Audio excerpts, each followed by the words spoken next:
So I just want to say hi. I'm James Pura. I am... Thank you. Thank you. I hope you're all having a good time at the conference so far. Welcome to the NewSpace 2010 Awards Gala. As I said, my name is James Pura, and I'm the Assistant Conference Chair of this year's conference. I hope you've enjoyed the programming so far. Me and the rest of the team, including Ryan McClinko and NASA Ames' own Bruce Pittman, yes, please.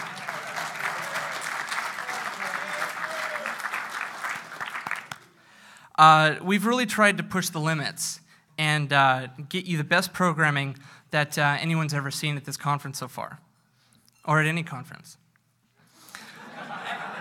Ever, of all time. Some speakers are old, some speakers are new. Oh, wait, I don't mean old. I mean, you've heard from them before. But either way, I hope it's been enjoyable.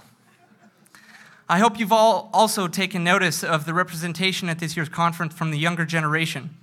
If not, take a look at the room around you now.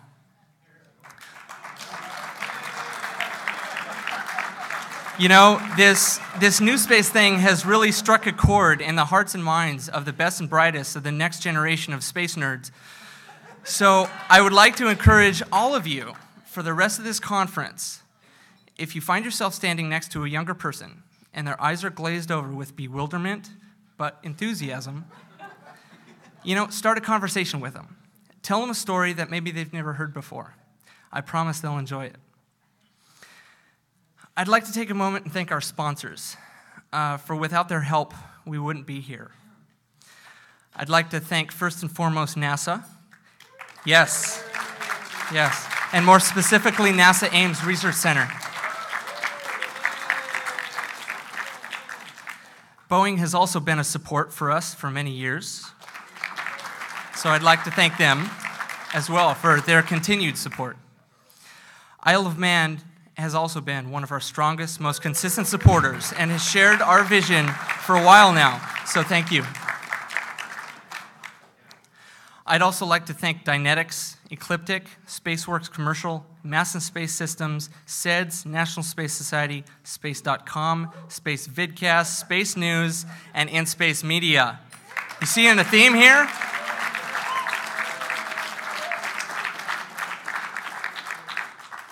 So without further ado, I'd like to bring up the person who will introduce our first award, the NewSpace Journalism Award. Dave Brody is executive producer at Space.com and its parent company, Tech Media Network. He's a career television documentarian, science reporter, and technology commentator. And Dave's an advocate of the Space Frontier Foundation as well.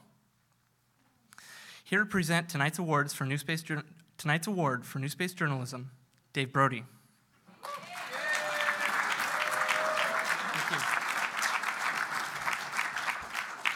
Thank you, James. We've got some media that we want to set up for you. So I will call upon my media friends in the back to come and help me boot this up. Apparently, I'm one of those old guys that he talked about. So I'll just sit here in the corner being very quiet. You won't hear a thing from me. Nothing, I promise. And while we set this up, I'm trying to picture what bewilderment plus enthusiasm looks like.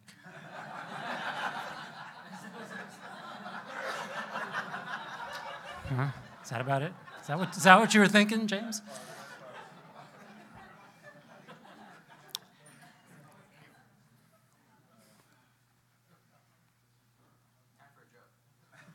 I don't know any. You know some jokes?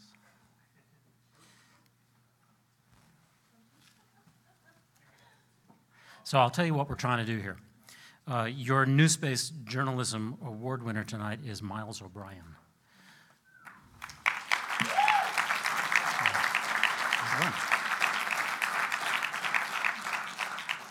He doesn't know that we've secretly put rocket fuel in his coffee. he, of course, is, as looking around the room, he's not with us tonight. He is in rural Georgia, in what he calls deliverance country, at his lake home, and we're going to try and Skype him in. So that's what's going on here. I'm going to let you do the honors. All right, let's. Hopefully we won't catch him, you know, in an awkward moment at his lake house in deliverance country.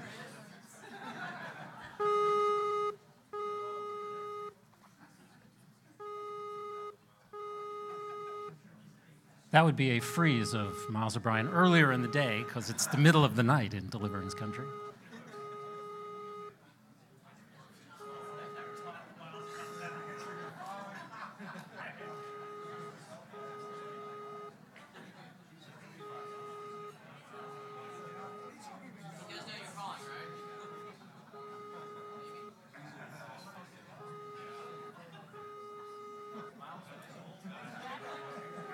It's Miles at the lake.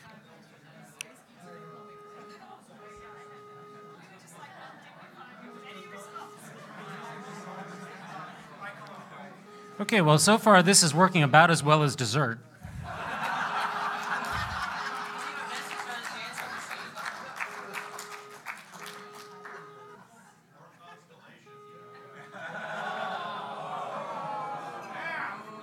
Nicely done. Did everyone hear the gentleman?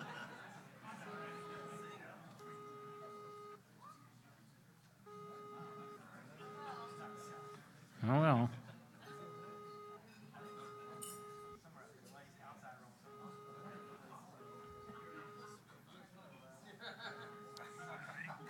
Yes, we're pinging you. Do you see us? Ladies and gentlemen, Miles says, "My bad."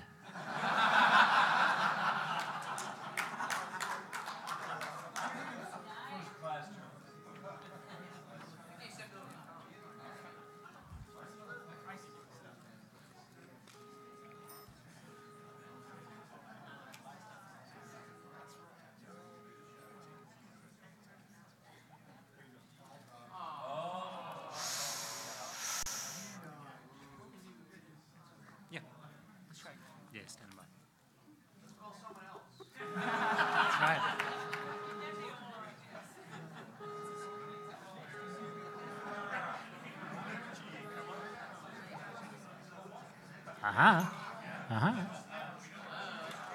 Uh-oh.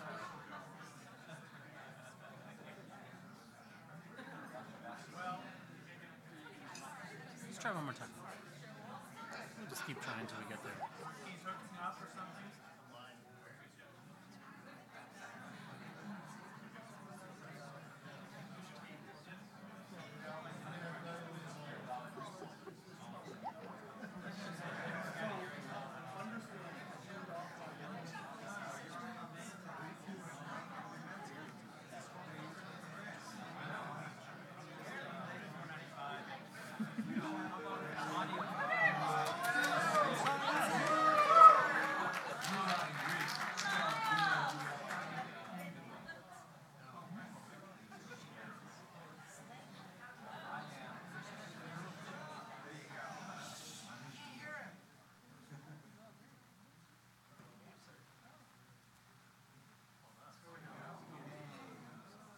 This is exciting.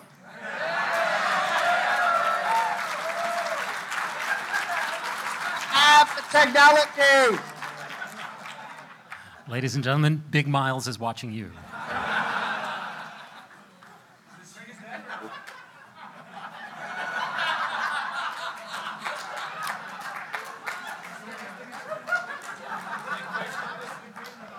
Hey, Miles, can you see the audience? I'm using a compact that I borrowed from a young lady. Hey, everybody. All right.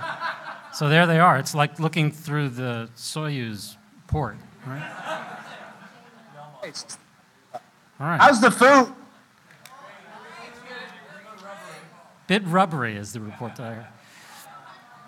All right, so Miles, let me say some nice things about you. Just sit there and look pretty, you know.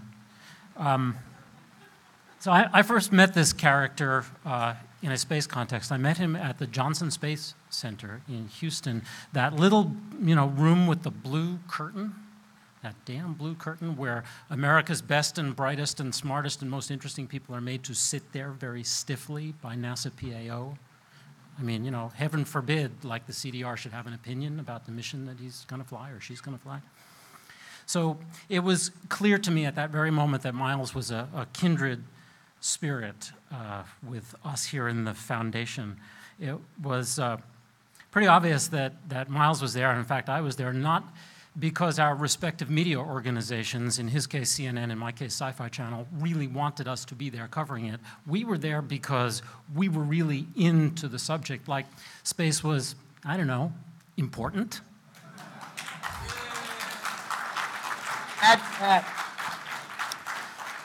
So speaking of CNN, Miles was on air for 17 years there, eventually becoming the chief technology and environment talent. And in my humble opinion, CNN has no idea what they gave up when they gave up Miles O'Brien.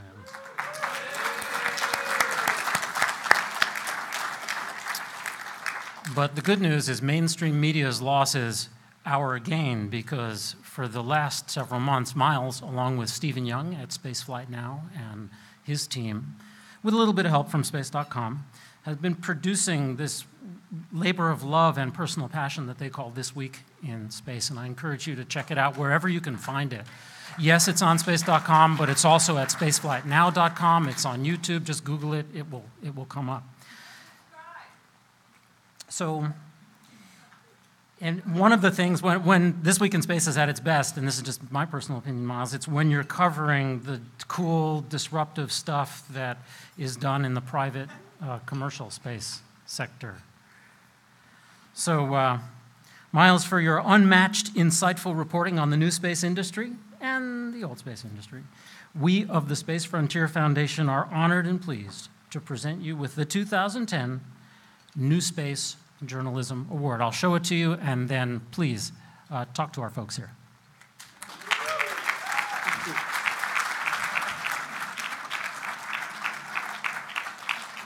You like me. So, thank you 1,000 times. Thank you. It's been a wild ride for me since I left that big mainstream media network that I work for. It's interesting. I've always I've had such a passion for this subject, and for the longest time, I spent most of my time trying to convince the gatekeepers at CNN to allow me to tell the story a little more than they really wanted to hear it. Basically, they would send me down to the Cape to cover what I call death watch journalism, just to be there just in case it blows up. And it really didn't matter to them what the mission was all about and what the crew was doing. And that was truly frustrating to me. So, when I left, when they shoved me out the door at CNN, actually, I was worried about those of us who care about this subject. And, I feel very committed and very passionate about passing on our passion to another generation, to my kids, who didn't have the benefit of growing up and witnessing the moon race and Apollo. And I was concerned about that. And I quickly realized that the coverage that I was doing on the mainstream media at CNN was doing nothing to inspire them or engage them. And so, to use an analogy which is apt here, I got booted out of my cost-plus contract, and I became a commercial space player. All right. And I like it. I like it a lot because suddenly I find myself in a situation where I'm a lot more nimble and I'm a lot cheaper, and I am able to cover, I like to call it coverage that is, an inch wide and 50 miles deep, which is just the opposite of what I did for 17 years at CNN. And so it's actually a wonderful privilege to be in a situation where I'm covering a story which is at a great inflection point, and despite all the stuff that's going on in Washington and all the talk about not space but jobs in Alabama, which is really frustrating, but unfortunately part of our messy little thing called democracy. In spite of all that, I'm really very optimistic about where we are and where we're headed. And I wish that the Obama administration had done a better job messaging how exciting all of this is and how much it portends and how cool it's going to be when we all get a chance to go. Or certainly 500 people in the first 50 years of space flight is not enough. It should be 500 a week. So to be a part of that is,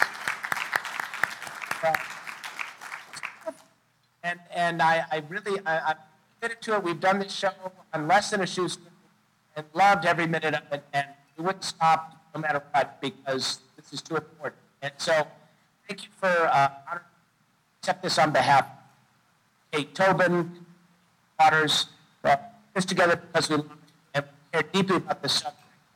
And here's chronicling an event where we all get to participate.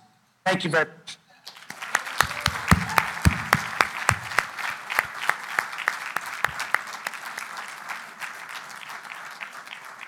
Well, Miles, our audio link may be falling apart, but we're going to try something real quick. Let's see if it works, and if it doesn't, it doesn't. We're going to try and turn the tables on you a little bit. You're usually the guy who's asking the questions. We thought we would take this opportunity to ask the asker. So, covering as you do the space scene, I'm struck, and a couple other people around here are struck by the stark contrast right now between the utter chaos that's going on in Washington and the amazing clarity that's going on in the private commercial new space arena. What do you think of what's going on inside of the Beltway and outside of the Beltway as a guy with his pulse on, or with his finger on what's going on in the general public? How do you think it's playing out there? So inside Washington, how's it getting out? What do you think? Well, I'd say it was a parallel universe, but sometimes I think it's a perpendicular universe in Washington. What goes on there, I think, has very little to do with what is going on in the field. I just, this past week, I had the opportunity finally to tour SpaceX and Hawthorne. And I know you've been there, David. It's such an impressive place. They bring in the raw materials, bend them, weld them, and out comes a Merlin engine and a Dragon 9 capsule at the other end. It's incredibly impressive. And this is the same place that people in Washington describe the operation as hot. So anybody who's been there knows these people are not hot. It's the furthest thing from the truth. So I hope that over time, as the flights become more real, and we all get a chance to cover them, and people hopefully become enthused with what is happening, I hope this will turn the focus, change the debate. In the meantime, we're talking about jobs, and until that settles out, kind of bogged down in classic Washington, which has nothing to do with space exploration. And the sooner we move away from that, the sooner we're going to move away from this planet. All right.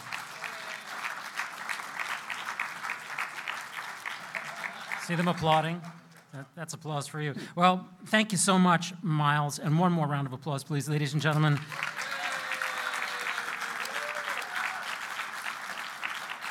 So my wife would have killed me.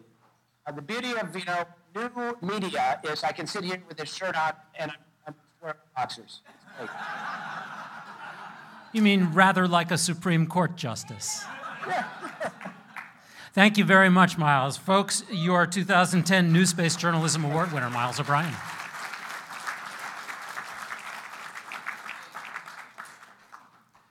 All right, and by Miles. So now I'd like to call forward the founders of our Space Frontier Foundation, Mr. Bob Werb, Mr. Jim Munsey, and Mr. Rick Norman Tumlinson.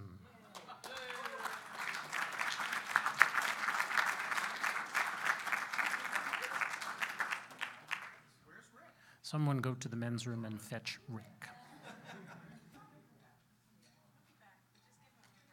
He'll get here. He'll figure it out. He'll be bemused. So I take it this is the Founders Award? Oh, good, great.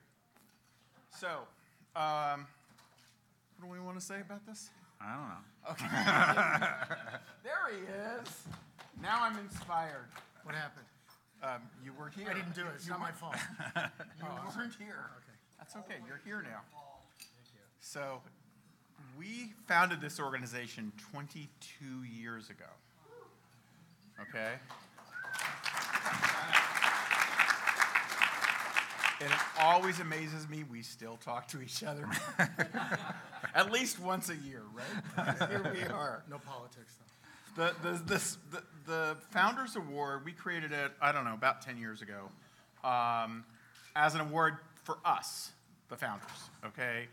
To recognize someone who was making a contribution above and beyond anything we could ever expect or ask for to the foundation, to the Space Frontier movement, to the community, and we're making it possible for the organization to succeed in its goals. We've given the award to people like Walt Anderson for his financial generosity and his support of our organization many times over the years. David Webb, Jerry O'Neill, through his son Edward, and many other people. For the first time this year, we're actually going to give this award to someone who has given her life to space advocacy, and in particular is fighting the fight for our vision that we share with her in Washington, D.C., and believe me, is suffering the slings and arrows of fairly outrageous attack for actually trying to helping to change things for the better inside of NASA. I've known Lori Garver for 27 or 26 years. When I met her, she had just left the John Glenn for President campaign and had joined the National Space Institute staff. And we've been friends for a very long time. You know, a lot of us were involved in the L5 Society before it merged and became the National Space Society. And so we go back. And when Lori left at the end of the Clinton administration, I sat down with her, took her to lunch, and told her what space policy consultants did. And she got into the business and did a lot better than I did.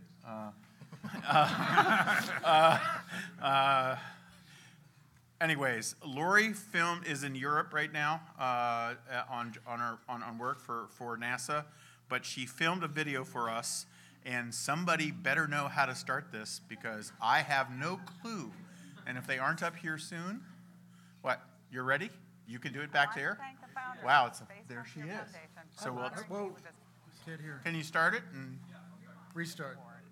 Bob, Rick, and Jim, your vision, drive, and spirit are an inspiration to me. So it's an incredible honor to receive an award from you.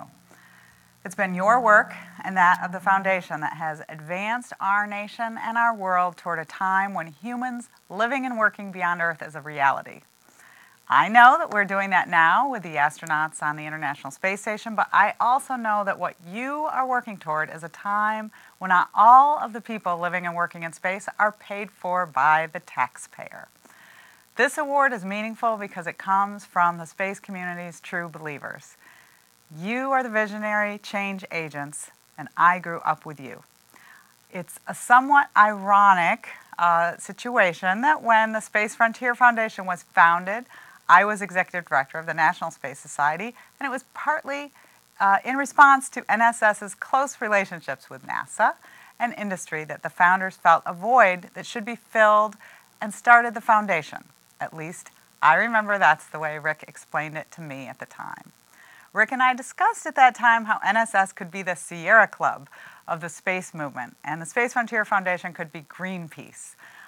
I'm sure we were both thinking that we would take their membership numbers any day. So maybe this is like Greenpeace giving an award to the deputy of EPA, but if so, I'll take it. We may not always agree on tactics. I'm not sure what your equivalent is to the RAF stopping the whaling ships, and I'm not sure I want to know. But the result has been the same. We have a broad recognition of the importance of meaningful space development. The world has changed since that time 20 years ago, when many of us were focused on direct mail and membership numbers. The foundation has done an incredible job of evolving with the times and taking advantage of that change to shift the debate, and I would even argue the culture of space development. I know, you are the furry mammals. For over 2 decades, the Space Frontier Foundation has championed the vision of Gerard O'Neill and others for permanent human settlements in space. You have led the fight for policies and programs that will open the space frontier for commerce, science, and people everywhere. So, as a government employee responsible for providing only a small piece of that vision, I'm proud to be considered among your distinguished group of foundationeers. I'm doing what I can to align the NASA programs to allow for this ultimate vision. We know that the government's role is to invest in R&D to advance the time when the private sector can play a greater role in space activities. We know that it is our job to press the exploration envelope to, as you say, the far frontier, allowing the private sector to take advantage of our past investment and open new markets. We know that it is our job to help buy down not only the technical risk, but the market risk. And we know that sometimes it is our job to simply get out of the way and not compete with the private sector. So that as a nation we can tap the very innovative spirit that has led to economic growth that capitalist societies rely upon. And why do we know all this? We, or I, learned it from you. I don't know who all is there, but I can only imagine how many of you have been part of this past few decades of discussion on these very topics. What is most impressive to me is that you have consistently carried this critical message of space development into so many areas, to policy, legislation, press relations, and political action. You are truly the thought leaders on this topic and have never wavered from your goals. As you know, I live in Washington, D.C., and that is, in fact, impressive. I know you are aware of this, but what started out 20 years ago as crazy talk is now accepted national policy and is the very underpinnings of the President's 2011 budget request for NASA. President Obama said in April, "Our goal is the capacity for people to work and learn and operate and live safely beyond the Earth for extended periods of time, ultimately in ways that are more sustainable and even indefinite."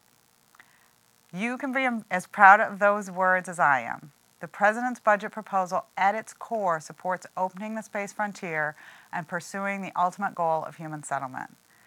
He has given us a wonderful, visionary blueprint and the resources to go with it to achieve this objective. In the coming decades, a strong space industry transporting crew and cargo to and from low Earth orbit with many new jobs and industries is going to help drive our economy and provide more access to space worldwide. You've been advocating this for more than a decade, and at NASA, we're doing everything in our power to make it a reality. We're closer to some of our big objectives than we have ever been. We're taking steps to develop and fly the technologies we will need to explore an amazing array of destinations and to give future generations far more capabilities than we have today. That today we are having a discussion about how to do this, not if we should at all, are thanks in large part to the efforts of your passion and tenacity. I know you will not be disheartened that there are challenges along the way and that progress is not as fast as we would like. I do wish that I could be with you in person this weekend. I promise that I have been putting in the hours over the last year, but as many of you know, Dave and I got married on Space Day, July 20th. That was 24 years ago this week, and we're on vacation without the kids, who, by the way, are 15 and 18. Shocking, I know, to many of you who remember before and when they were born. But this award will help me get through the tough times when things are not going as fast as I would like to remember that I work for citizens like you who appreciate our efforts. So together, we will open the space frontier, and thank you again for this honor.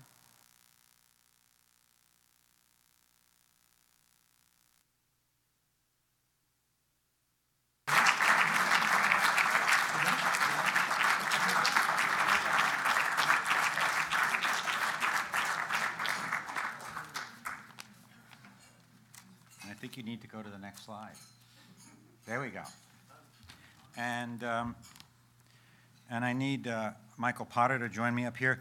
But tonight, this is not Michael Potter of Orphans of Apollo. This is Michael Potter of Isle of Man. I didn't know that about you, but and he's here this evening representing the Isle of Man. Could I have the next? Whoa! Could I have the next slide, please? Yeah, there we go. The Pioneer of NewSpace Award is given to early leaders in the creation of commercial space industry who have left a lasting legacy, either through their own personal investment or the creation of an early new space business enterprise. Art Dula has been a leader in space for years and is the ultimate new space pioneer. And he's not done yet. We can all hope that he remains an important player in the new space community for many years to come, because after all, he's only a few years older than me. And yes, we are old men. And Michael. Thank you so much. Next slide, please. So as Bob mentioned, I've been deputized by the Isle of Man for 12 hours to be the official Isle of Man representative to grant this honor. And the first thing is that when we look at Pioneers of Space, we're really looking at the legacy of firsts. And when you talk about Art Dula, it's incomprehensible how many firsts that Art has ushered into the planet. It's startling. And the amazing thing is when Art talks about it, he's so folksy and so casual that it's to the average listener, we can't really comprehend exactly what's taking place. But in 1982, he was the first person to be approved for a private rocket launch. So that was back in 1982, a real pioneer. In 1987, he had the first approval to sell a Proton launch to a commercial business, which is also an extraordinary feat. And Art has done innumerable things, and that's also the challenge when you deal with Art. I mean, literally, Who's has now been obsolete because of the internet, but really, Art needs several pages to as an introduction to his resume. But the first thing is he's on the board of trustees. He's a trustee of the Heinlein Prize Foundation, and really a curator for Heinlein's works. And he has been awarded over 100 patents. I have gotten over 100 patents for other people. Right. So he's So see, this is what makes Art so difficult to deal with, is because he's being modest. Because Art has had a number of equity positions in companies that are patent holders of patents that he's also obtained. So, but Art has been passionate. He's been a technologist all his life. It's part of Art's DNA. Also, Art is on the board of trustees of the International Space University, and I have to tell you that Art became a board member at a very critical time of the Space University's life. And I have to tell you that really, if it was not for two or three people, and Art being probably one of the most pivotal people, at this one moment, when some French banks arbitrarily took away a credit line that had been in existence for many, many years. And Art had the determination, he had the passion, and he had the vision of trying to make sure that the Space University could continue with an amazing vision and amazing continuity of what it had always done. Art stepped up and delivered the goods, and people are grateful for that. And Art remains today on the board of trustees of the International Space University. So if we can go to the next slide. So I can just tell you from a personal point of view that it was 22 years ago that I had the pleasure of meeting Art. And we were just probably maybe 50 meters away from the Infinite Corridor at MIT University. And it was the inaugural session of the International Space University. And to put it in the full context, you have to remember in 1988, it was still in the middle of the Cold War. And it was right before the International Space University was supposed to be started.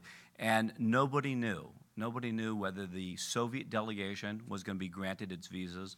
Nobody knew whether the Chinese delegation was going to be granted its visas. And this miracle took place, the International Space University. And Art showed up, and Art gave a lecture about this amazing new field called the commercialization of space. And you have to remember, in the middle of the Cold War, when every space agency had the monopoly on outer space, the Challenger disaster had already taken place. There was no flights on the space shuttle, and the International Space Station didn't exist.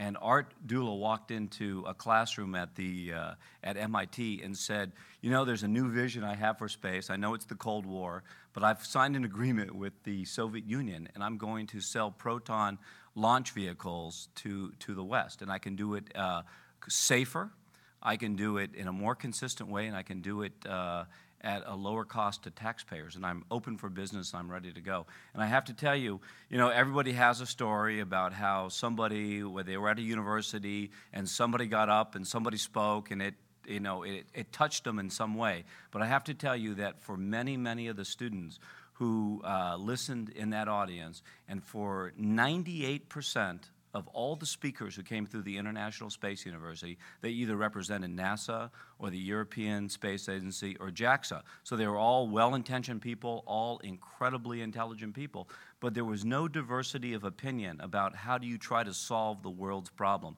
And so there was this vision that people talked about when people came in from NASA. They said, hey, we got this great idea. For $15 billion, we want to create an international space station. People said, why $15 billion? Why does it have to be $15 billion? And they said, yeah, this is the number that it has to be. If you look on Wikipedia today, and you look at the largest estimate for the International Space University, $150 billion fully loaded. $150 billion. That includes all of JAXA's money, all of NASA's money, all of the Russian money that went into it. So there's a small group of fringe radical students who wanted a different, fresh perspective. So we cornered Art Dula, and we said, look, Art, this is great that you have this agreement with Proton Launch, and if we were just trying to do things a little bit more efficiently, is it possible that we could do it for less than $15 billion? And Art said, look, I can get you a launch. The launch is the simple part of it. But we said if we wanted to be really ambitious and we wanted to fully load all the costs on this, we could probably do this for probably $500 million. That was $500 million. And Art said that in 1988, and the International Space Station was built in the year 2000. And now, as we speak, right now in 2010, it's been $150 billion fully loaded. But I have to tell you, one of the things, when somebody is a pioneer in the new space movement, it really is a reflection of all the first that they've done. And if you talk about the 100 patents or all the companies that Art has been associated with, Space Commerce and Space Hab and all the companies, he's a founder of the Almaz project, which is trying to commercialize the former Soviet space assets. You look at all those first, and by definition, Art is one of the founding fathers of the space industry. But to be a founding father of the commercial space industry, it's not enough.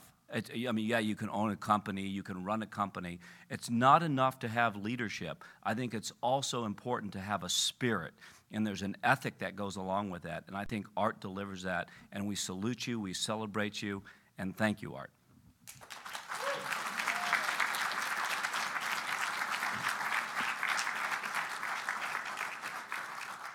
I'm often asked, a big part of my job as chairman of the foundation is kind of intake of young people, and one of the questions that they often ask me is, what is this new space thing? How do you define it? And I have to admit, of course, that there is no generally accepted definition of new space. Different people define it in different ways. But I tell them, to me, what new space is, it's about transformation. And, I think most of you know that new space has the power to transform the way we do things both here on Earth and in space. And you certainly know that it has the power to transform companies and perhaps even whole nations. And I think ultimately, you know that it has the power to transform our entire civilization into a spacefaring civilization. But I bet you didn't know that it had the power to turn this guy into the guy on the next slide. And it is with great pleasure that I give Art Dula this year's Pioneer of New Space Award.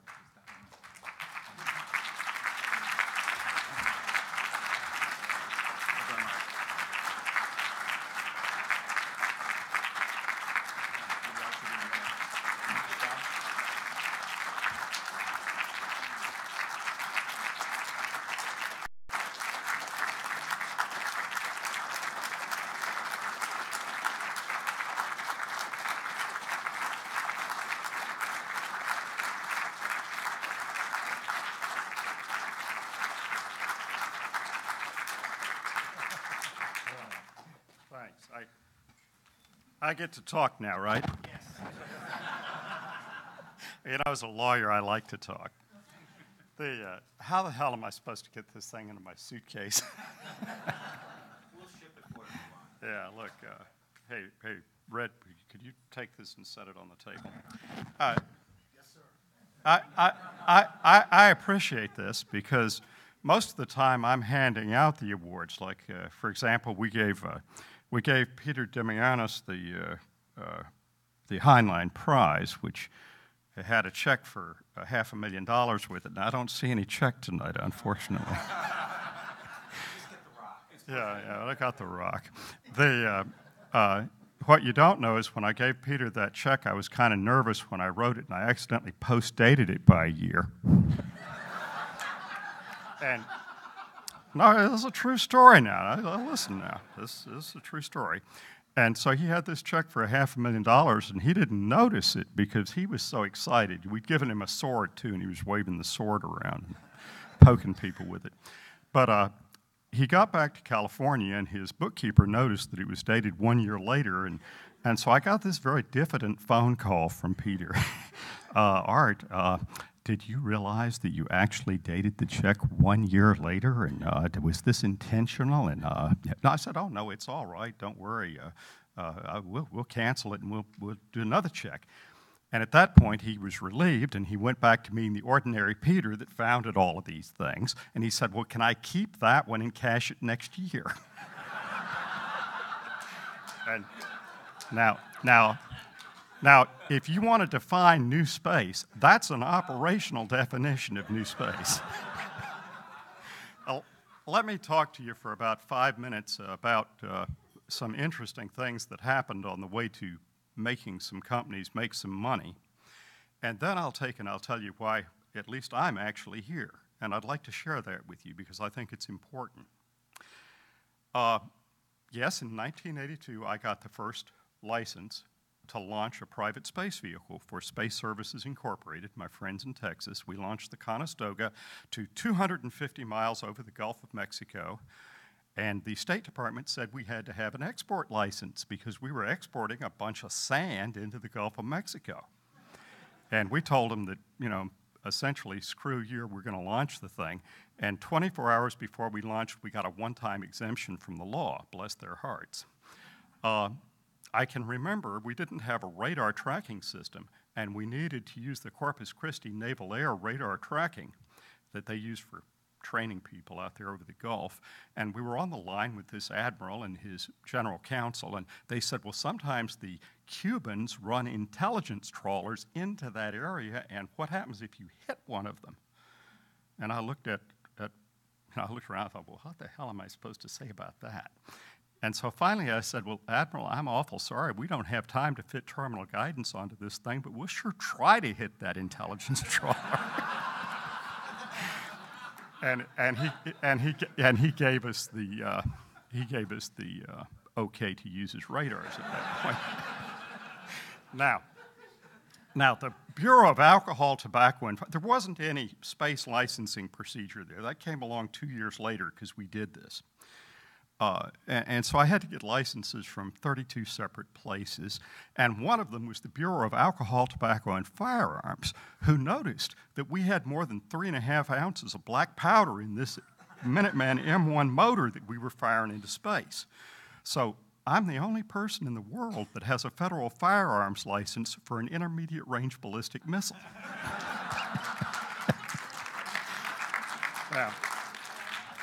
Now, I should mention that we had one of the strangest countdowns in all of history because we were launching off of Todd Ely Wynn's farm, and there was an alligator that lived in the cooling pond. We had to spray water over the structure to keep it from melting, and it was an endangered species. So somebody had to go out with a bunch of chicken wings and drop it in front of the alligator, and the alligator we called Harvey would come out of the pond and follow the chicken wings, and we'd say, "You've got alligator clearance." So we were the only people who ever had to take and get alligator clearance to launch. Now, working with the Russians, that's also really interesting. For example, I've got a company right now that's Excalibur Almaz. We're going to take some Russian space capsules and put some Western technology in them, and that gives us a technical readiness level that's really good, and we're going to launch them, and we're going to make money. But when I first started working with the Russians, I got a contract for the Proton rocket, and I'll just tell you the secrets. I bought them for $20 million, and I sold them to Hughes for $23 million. It took 3 weeks to do that, and I thought that was a pretty good flip, you know, $3 million bucks. And you know, Hughes thought they could get the export license for the satellite because they knew Reagan. And I said, that's fine, you go do that. And so later on, they called up and said, all right, we sent you the money. They had, it was in my bank account. And they said, we can't get the license. Send us our money back. And I said, did you read the contract you signed? You don't get all the money back. And so that's how I made the first profit, is I essentially I stole it from Hughes. And then I went to the Russians, who were my buddies, and they were all dejected because here we'd done all this work and they couldn't get we couldn't get the license. And they said, that's too bad. And they said, it's really horrible. And I said, well, you know, here's a check for $500,000. And they said, but we didn't do anything. And I said, well, did you read your contract? You make money if I make money. You don't have to do anything. You just have to sign a good contract. And I'm pleased to say that that got me into every Rolodex in the Soviet Union. And I told my wife, Tammy, who's sitting here with our two boys, that we had a bird's nest on the ground here because we had the exclusive right for the output of the Soviet Union to take and make these guys into capitalists and to sell their space hardware. And I said, honey, there's only one risk, and that's that the Soviet Union disintegrates and communism stops working. And God destroyed the Soviet Union to keep me from making that profit. So now I should tell you that I just got back from negotiating with the Chinese, so we'll see how that goes.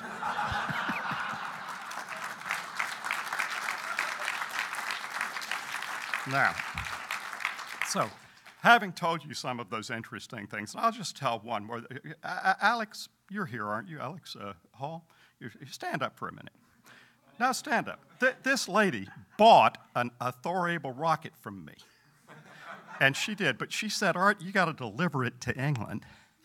Do you have any idea how hard it is to get the U.S. government to give you an export license to export a ballistic missile privately as a private citizen? But we did it. And we got one, and so I wanted to repaint it so Alex would have a really good rocket for the British National Space Center. And in the middle of the repainting, somebody noticed that it was a giant rocket and called the FBI.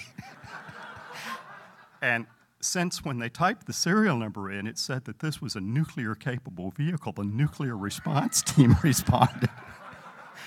And things got just a little tense there for a few minutes. But we had all of the export licenses. We had what the Department of Defense Trade Control calls a validated export license. And we were able to show that to them, and they went away. Now, I shipped it to England, and how the hell Alex got it from the port into the middle of England when this rocket is 90 feet long and their roads are about 4 feet wide, I don't know. They had to build a building around it, but you can go see it in England now. Okay, but that's the fun part. Let me tell you, and I could tell you some stuff about SpaceAb too, only they're still in business, so they sue me. I want to tell you why we're here, why I'm here anyway. I'm here because about 85% of the human race lives on about $5 a day. And that is just not sustainable.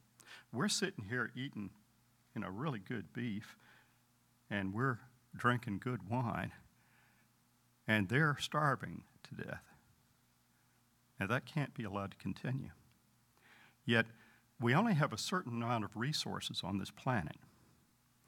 And according to the World Watch Institute, about 10 years ago, we passed the point that we could sustain everybody with the resources of just one planet.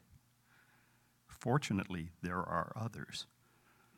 Now, I'm a Texan. I happen to like hydrocarbons. I mean, Texas has done right well out of hydrocarbons, and we plan to keep doing so. Of course, we've got a little bit going into the Gulf now, but that's just a little bit.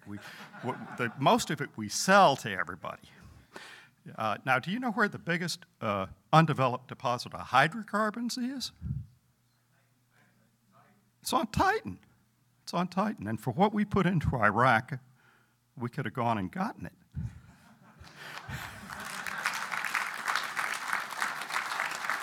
So, let me take 2 minutes now to expand to the big picture and tell you why we're doing this. We're doing this so that the person who can develop the warp engine, who's currently starving to death in Central Africa as a small child, can grow up and get an education and can take and, build warp drives for us. We need to take and use all of our brain power, and we can't do it if 85% of the world goes to bed hungry and ignorant. And if we take and continue to slice up the resources that we have here on this planet, we have to use very sharp knives to cut such small pieces. Now, I'm into the business of building bakeries and building more pies. And let me tell you how we're going to do it. In 2008, the world used 1,000 million metric tons of steel. That's a fact. And we're going to use that much next year and the year after and the year after. That's worth about $400 billion, and we're running out of iron ore. The price of iron ore has doubled in the last 5 years, and China's out all over Africa and South America competing with everybody to buy it because they're desperate for these resources. When I give this talk in Beijing, they pull out their notebooks and start taking notes when I tell them we can get iron and nickel and electricity from space because they didn't know it. There's a single asteroid called Apophis that's 2 kilometers across, which is about the size of a decent open-pit mine, that's made out of nickel iron. We can go get it. We can bring it back here. We can land it here, and you can go today to the City of London and get a contract to deliver 100 million metric tons of steel on 10 to 15-year delivery. You can take that contract and you can back calculate the current value, taking away risk, taking away time value of money, and then maybe cutting it by 3/4 to give somebody a little bit of profit. I buy for 1, I sell for 4, I make my 3%. Now, we can do that just as easily for the steel in this, as Al Gore might say, this inconvenient location, as we could drilling for oil under the North Sea, which, believe me, is impossible. But we do it because we need the resources.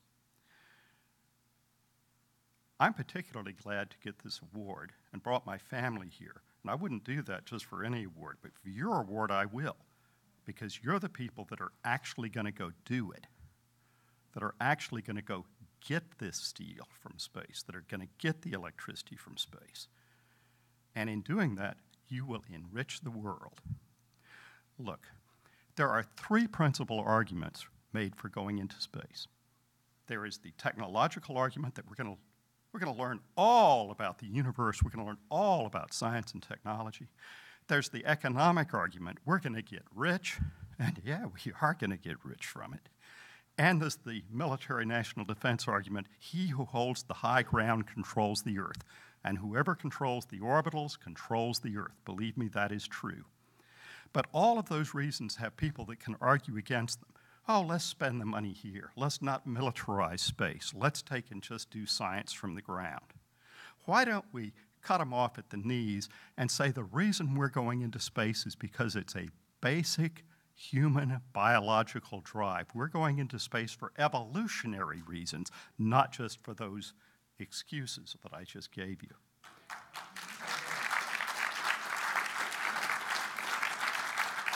Okay.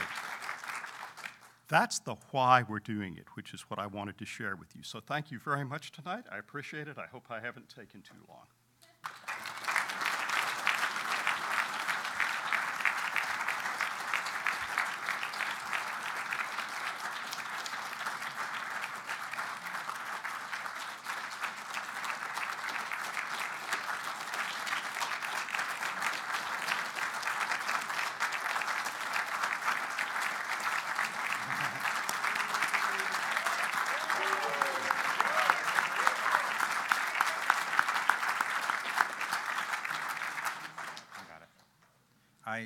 Could I have the next slide, please?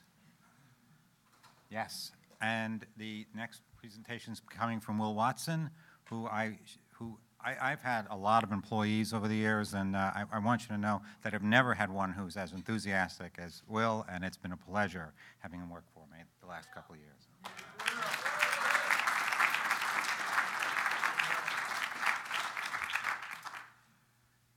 So I don't know if you've had a chance to visit Spacevidcast.com on your iPad or perhaps a laptop if you're not lucky enough to have one yet, Jim. But those of that know me know that I tend to run late, and it was very nice to not miss Rick's speech this morning and instead be watching on my iPad. And now I'm watching myself. So, so to get to the point of this award, I met Ben 2 years ago, and Ben Higginbotham, and he told me he had this vision for allowing people that perhaps aren't lucky enough to go to these space conferences and meet people that are trying to open the frontier to have a chance to see what's going on and to perhaps be enticed to come and meet people in person that are doing these things. So, well, he managed to do that, and I'm really proud that he has accomplished this vision of his. Now, let me get to my speech. Switch from the video. So the award is reserved for nonfiction efforts such as documentaries and other projects that inform and enlighten the public about space exploration and development. The best presentation of space has gone to many other organizations in the past and projects. The space industry is notorious for failing to communicate exciting, hard-earned miracles to the general public. The space enthusiasts behind Spacevidcast.com have successfully challenged this notion by creating an interactive video portal capable of virtually transporting people around the world to the factories and launch pads of NewSpace rockets. This site makes the past and current events of space exploration accessible to anyone with internet access. Streaming events and interviews, Spacevidcast.com reaches out and inspires a huge audience of armchair enthusiasts and space professionals. So without further delay, I'd like to bring Ben up from the back. Ben?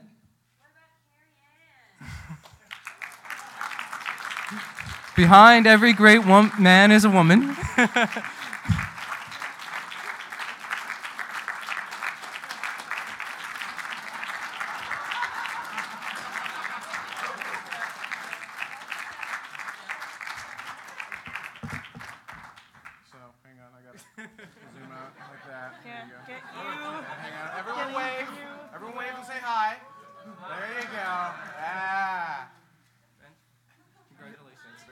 You'll all be on later.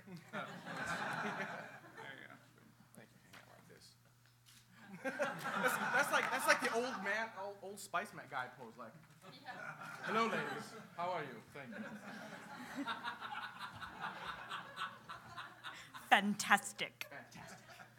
I'll turn this one off. Are you still recording? Yeah, I'm gonna just record. See, what a great perspective this is going to be, because how often do you get to see it from this side, right?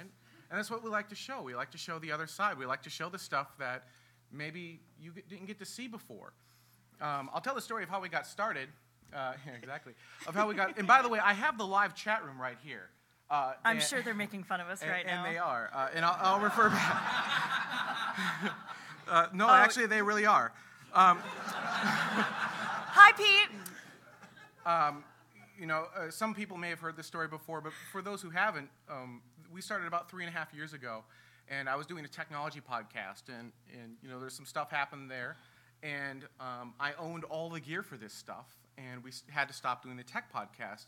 And Carrie Ann and I used to do this tech podcast together. And I turned to her and I said, I want to do another one. I want to do one on space. And she said, That's stupid. You won't have anything to talk about. At least technology, there's something new every single day. Space is like, you'll have 3 weeks worth of content and there'll be nothing. That's dumb. Let's talk about Lost instead. Yeah. No, that's what happened. And so she said, in 3 weeks when you're done, you come back and we'll do a real show, I think is what she said. And so I did Spacevidcast episode 001, right after, I think it was STS 123 or something like that. Something like that. And it was terrible. So bad that she came to me like an hour later and said, okay, no.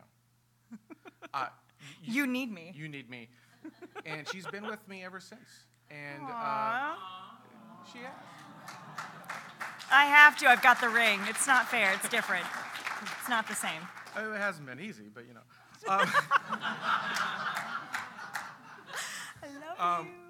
But that's because sometimes Carrie wasn't a space geek. I was, and actually the story goes I was a space geek as a kid, and when I got into we'll call it high school or so, I whatever that spark was, whatever that was that got me excited about being an astronaut, was gone.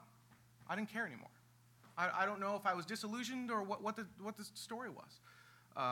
But then I heard about the space shuttle program retiring, and I started getting interested in some of the really cool new space stuff that was going on.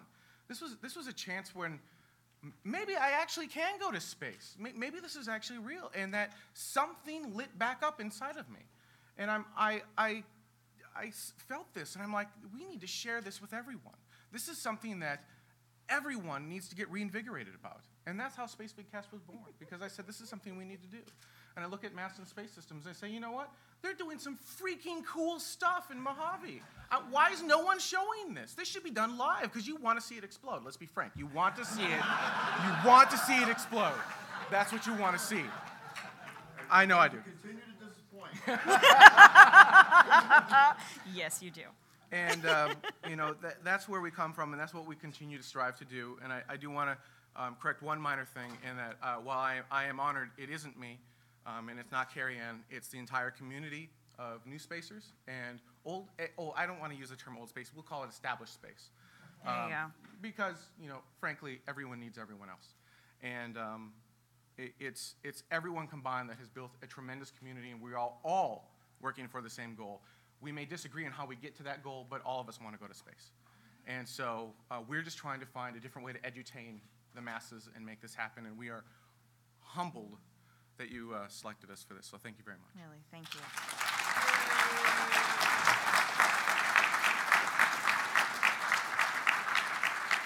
Steal it before they ask for it back. That is true.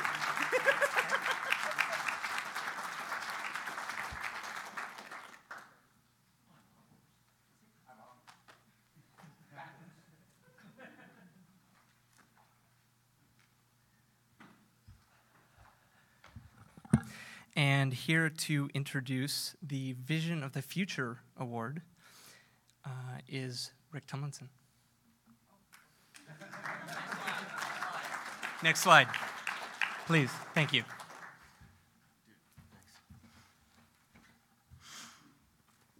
I just, again, this team that's been running this conference, they ran it last year. They weren't institutionalized afterwards, which is what usually happens, which shows they have a lack of taste and extremely thick skins, and they're back running again this year. I just want to thank these guys. Ryan, all the volunteers, ladies, all of you. Awesome. And as they've told us in the board meeting, get ready for it to, we're going to go wild next year. It's just going to, we're going to really go much larger. And just a quick side note, I'm so glad to see Art here. When I was a college dropout and looking for a way to get involved in space, and I couldn't figure out how I could do it because I cut all my science classes up in Stephen F. Austin in Nacogdoches, Texas. I was working in Dallas for a cosmetics company, and I was able to wangle some cameras. And I actually worked for Art at the Houston 05 conference and met a guy named Dave Brody. And the story we'll tell you in the party room later, got my ass chewed out by a guy named Robert Heinlein in front of, we won't go there. But it's so great to see you. I'm just so honored that you're here. You have to be able to visualize the future if you're going to achieve it. You have to be able to see that dream. Sometimes the vision of the future is a warning sign. Sometimes it is an attraction that says, come to me. Sometimes it's a combination of both. The Vision of the Future Award that the foundation gives is designed in a way to take into account both sides of that. Somebody we were talking earlier was joking that in this film, Moon, that there's an evil corporation. Well, it's fiction, folks. And of course, we know that corporations aren't evil. We know they're all good. And but anyway, the point is that you have to have a dramatic element. You've either got an evil corporation, an evil event, an evil alien, an evil mother-in-law. Something has got to make the story work. So we forgive that. We have a tendency to move away a little bit from the alien side. But we understand that these are fictional works and they have to have that kind of thing in them. Now, the Vision of the Future Award, just to give you the technical element here, has been given for over 15 years by the foundation. It's previously gone to such projects as Babylon 5, the motion picture Star Trek, and we do understand that conflict and drama are the tools of storytelling. It doesn't have to necessarily be positive in its message, so long as the science, the setting, and the culture are somewhat realistic projections of today. In other words, what we used to call hard SF, something that could be reasonably projected forward. For example, Star Wars wouldn't qualify. It's a galaxy far, far away. Although once in a while I do feel the farce. The award is for us also. One of the original reasons we did this, just to take you behind the curtain a little bit, one of the reasons we did it was we thought, space people are impressed by Hollywood people, and Hollywood people are impressed by space people. And we put them on the stage together, some cool stuff might happen. And it's actually been that way all along. Everybody learns. Everybody gets better at what they're doing. Everybody gets excited. This particular film was really interesting to me. I have to say, we had a close second. It's a tiny, I can't even remember, Avatar is the close second to this film. And Jim Cameron, by the way, is a friend of the movement. But the vote, which was done by the advocates, went to this film, Moon. I have to admit, at the time of the vote, I hadn't seen the film, so I kind of pulled back and said, okay. Then, thanks to James, got me a copy, and I did see it, and I was blown away. Some of us have had the privilege and honor in our life of meeting Arthur C. Clarke, Sir Arthur, Uncle Arthur, as we call him.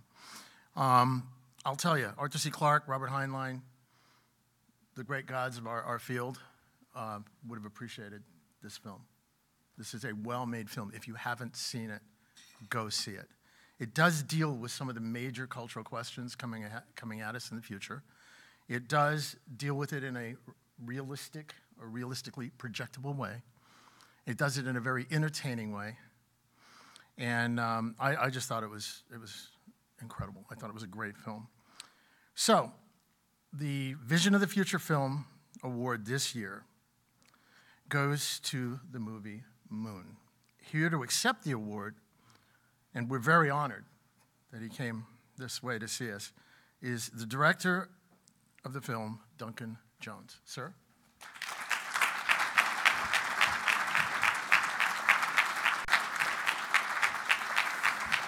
Thank you.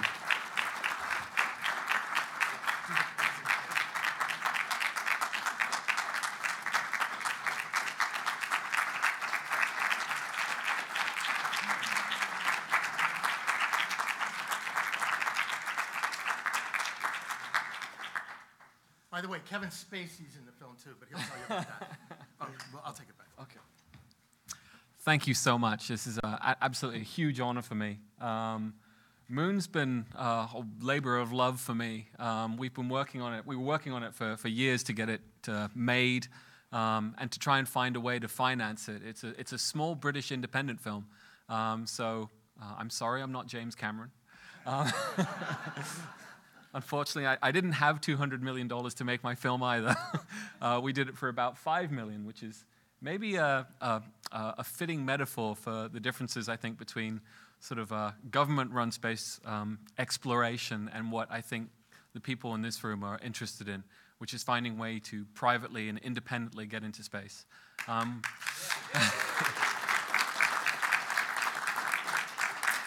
For those who haven't seen Moon, it's about a mining facility on the Moon, mining helium-3 to ship back to Earth. It's run by a company called Lunar Industries, which is not necessarily an evil corporation, but they do have motives, profit motives. They have shareholders who they have to make sure that they look to, and they find themselves cutting corners. And unfortunately, the lone lighthouse keeper based on the Moon, a guy called Sam Bell, is one of those corners who finds himself cut when he's working on the far side of the Moon.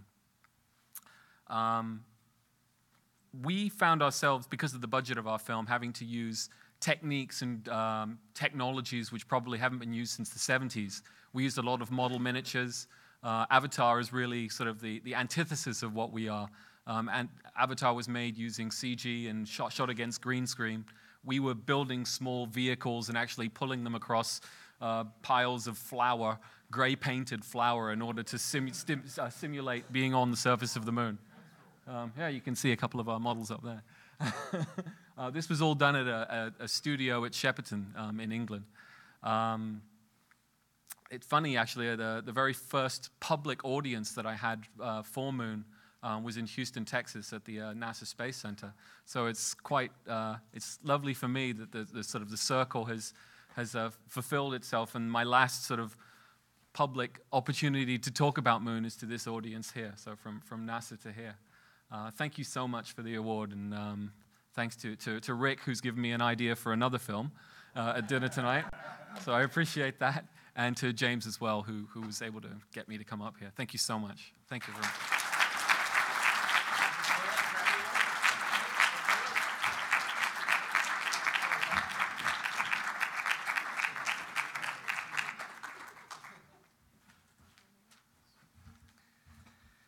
And now for the final award of the evening.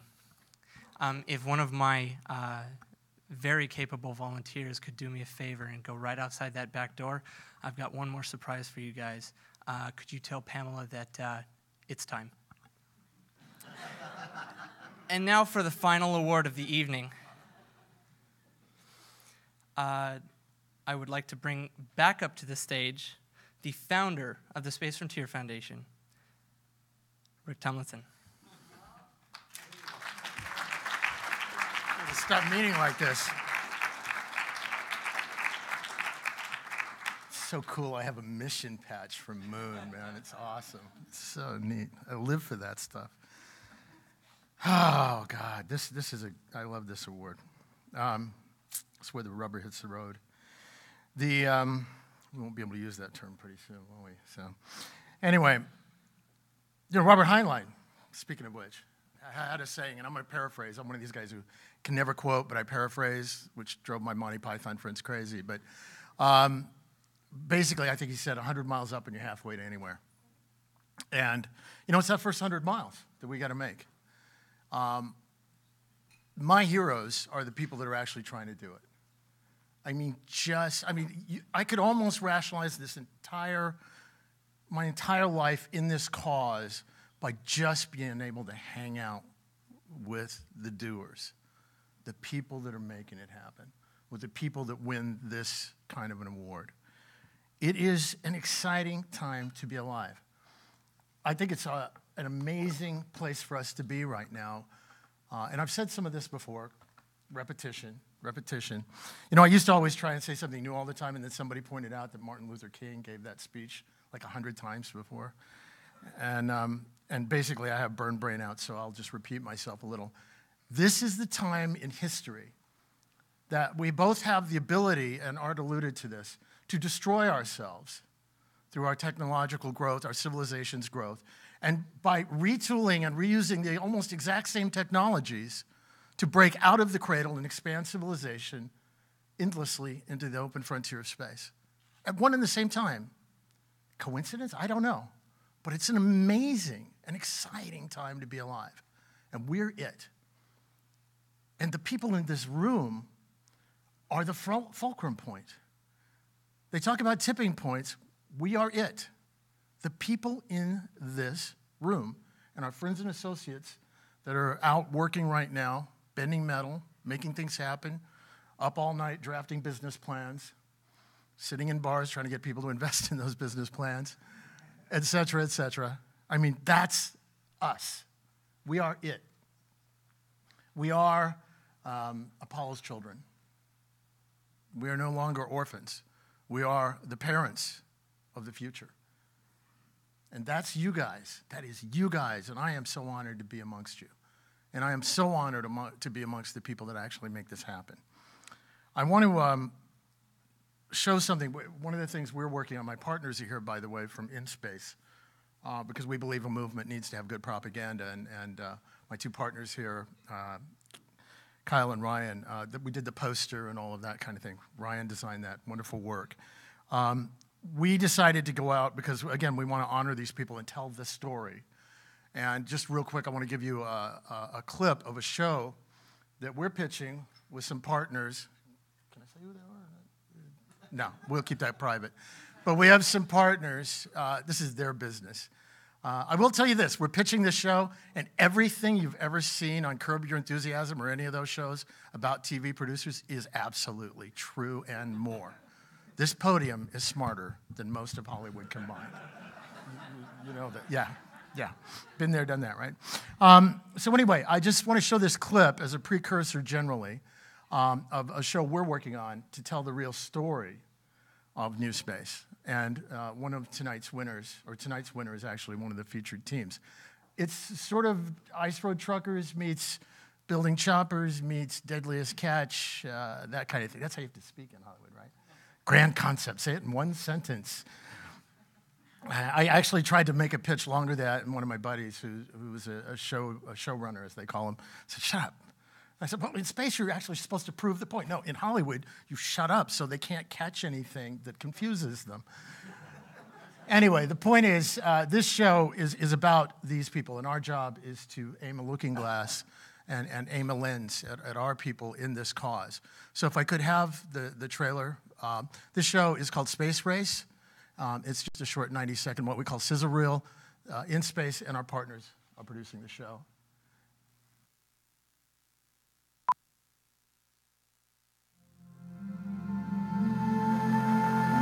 We choose to go to the moon. We choose to go to the moon in this decade and do the other things, not because they are easy, but because they are hard.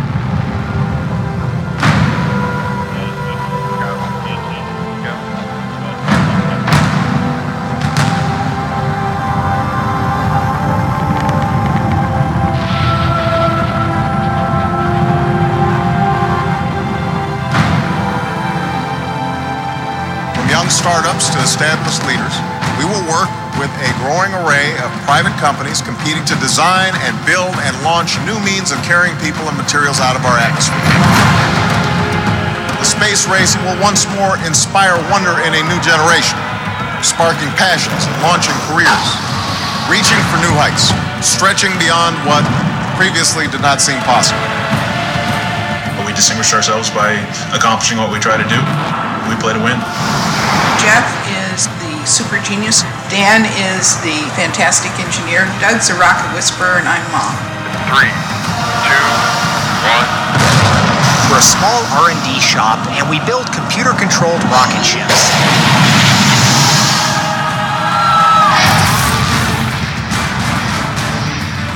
They are very unnatural-looking rockets. These are really just the incremental steps that take us to the real goal, which is people in outer space in orbit. That goal will serve to organize and measure the best of our energies and skills, because that challenge is one that we're willing to accept, one we are unwilling to postpone, and one we intend to win.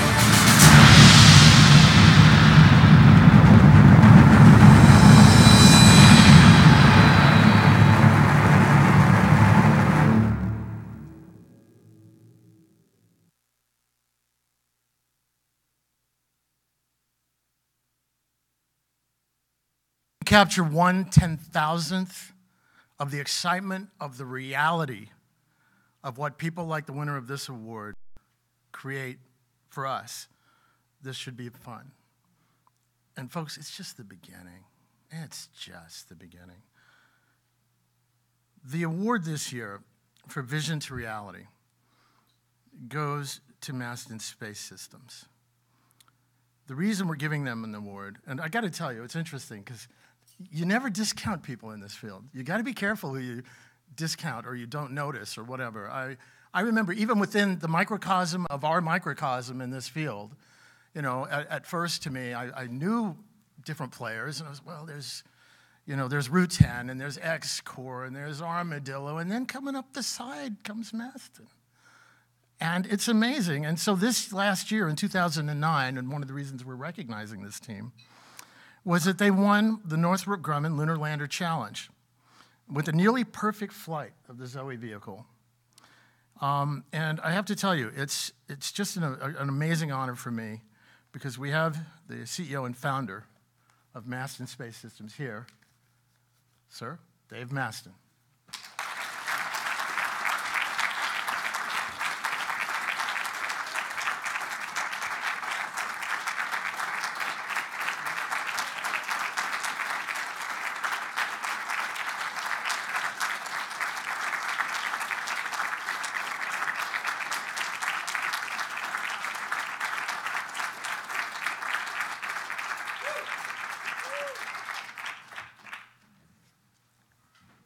I think I got something in my eye there.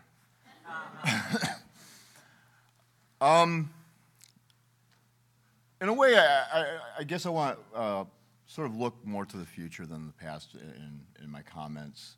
I'm a little bit embarrassed. I mean, the award is called Vision to Reality.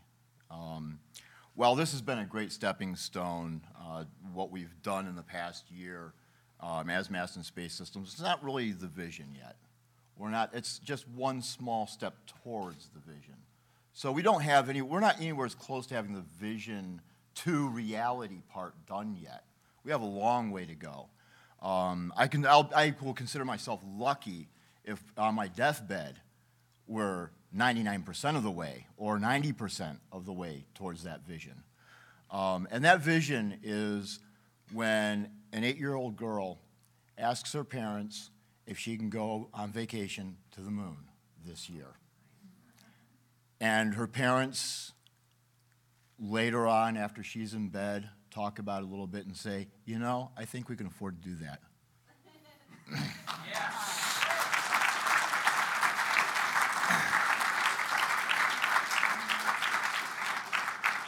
Now, there's a lot more than what Masten Space Systems could possibly do to get there. I mean, we still have a lot of things to work out in terms of physiology of being in space. So we don't even know yet. You know, we basically have a very small set of data points of non-1G on what happens to the human body, and those are all 0G, and a couple of days of 1/6G. What happens when it's, you know, weeks of 1/6G or years of 1/6G. So there's a lot more work. But what Masten Space Systems is trying to do is create the transportation system.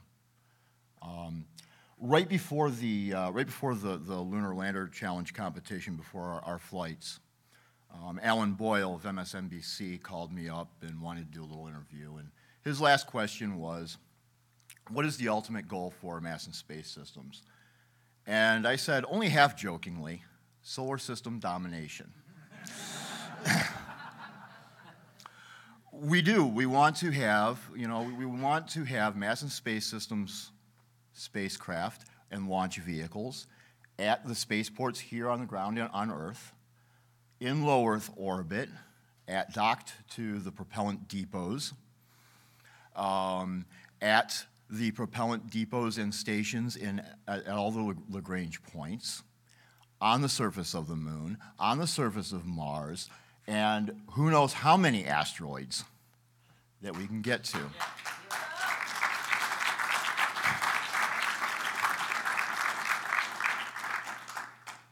So we've made the first tiny baby step. We've got a vehicle that can actually do something. We're actually rebuilding it. As many of you know, it was a bit of a drama going through that winning the Lunar Lander Challenge. Several days of the vehicle not quite working, and then at the end, a major problem with the propellant tank. But I want to thank everybody that helped out on that, because, what was I going to say about that? But anyway, we had a number of actually our competitors in the Lunar Lander Challenge from 2 other teams actually came down to watch it and ended up staying up all night helping us fix the vehicle while the flight crew went home and got a bit of rest. So that they could, we could actually get a little bit of sleep and be sharp and not miss all the checklist items as we're trying to fly the vehicle. So, and also a couple of our neighbors came by to help, and a lot of that is what we think makes this whole community so great. We may be competitors, but we're also friends, and in the end, we're all going after the same thing. We all know that, and we're going to make it happen. So that's where we are. We're gonna go out there and let's conquer space.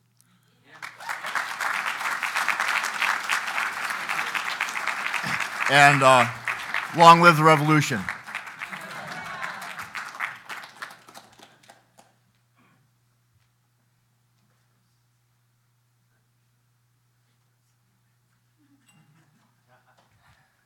So, ladies and gentlemen, this concludes the evening, but please stand up, raise your glasses, and let's toast to the future of NewSpace.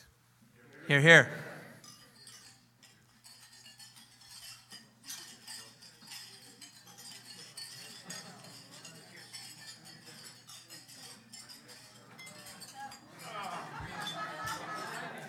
Thank you, ladies and gentlemen, for attending the 2010 NewSpace Awards banquet. We're going to be going upstairs and continuing this party upstairs where it was last night and the night before. Domain Suite 301. See you there. Thank you.